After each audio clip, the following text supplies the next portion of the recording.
Meus amigos, hoje o tema desta semana é pensão alimentícia, mas não qualquer pensão alimentícia. Hoje vamos falar da chamada pensão avoenga, como a doutrina chama. Ou seja, o tema de hoje vai procurar responder a dúvida que muitos têm. Avós, maternos e paternos, avô, avó, materna, paterna, têm a obrigação de pagar pensão alimentícia aos netos? Veja bem, a realidade brasileira é feita da seguinte maneira.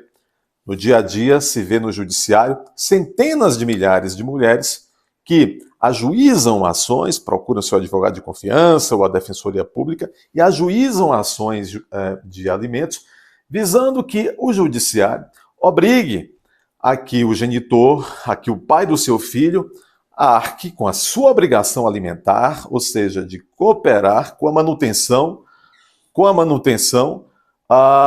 alimentar da criança ou do adolescente. Mas, porém, às vezes ocorre a seguinte situação.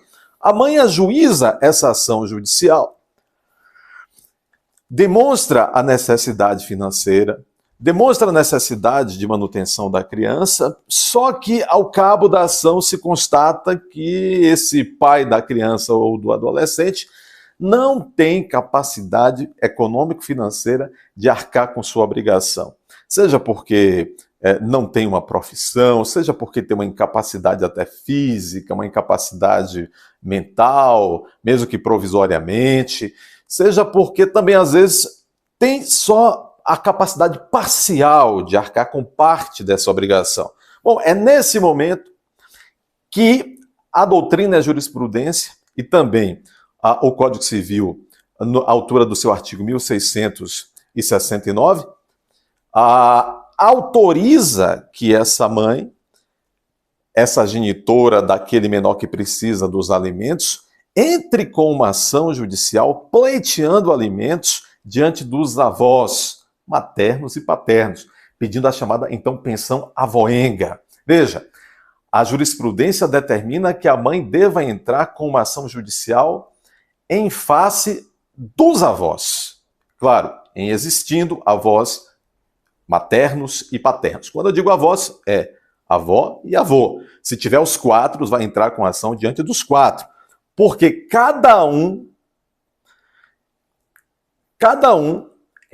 tendo possibilidade de arcar, de ajudar, de cooperar com a manutenção do neto, cada um na proporcionalidade da sua capacidade financeira, vai cooperar. Então, por exemplo, se tiver os quatro avós, como eu disse, a mãe vai ter que ajuizar uma ação de alimentos diante dos quatro avós. E cada casal, ou cada um deles na sua individualidade dos avós, diante da necessidade da criança e do adolescente e diante da própria capacidade de cada um desses avós, de maneira proporcional, não vai exigir que cada um tire da própria boca para pagar, não vai ficar com fome também para ajudar o neto, mas dentro da proporção, cada um vai ser obrigado pelo juízo a cooperar com a manutenção do neto. É isto que se chama, no dia a dia, pensão alimentícia avoenga. Veja bem, a mãe não pode de maneira per salto, ou seja, ela não pode entrar já de cara, em primeiro momento, com a ação contra os avós. Primeiro é preciso que se tente uma ação contra o próprio pai da criança ou do adolescente. Se esta ação, como eu disse, demonstrar que o pai não tem capacidade ou só tem uma capacidade financeira e econômica parcial para arcar com suas obrigações, aí sim surge o direito para essa mãe, para essa genitora do menor, entrar com ação diante dos avós paternos e maternos da criança e do adolescente. Essa foi a dica de hoje.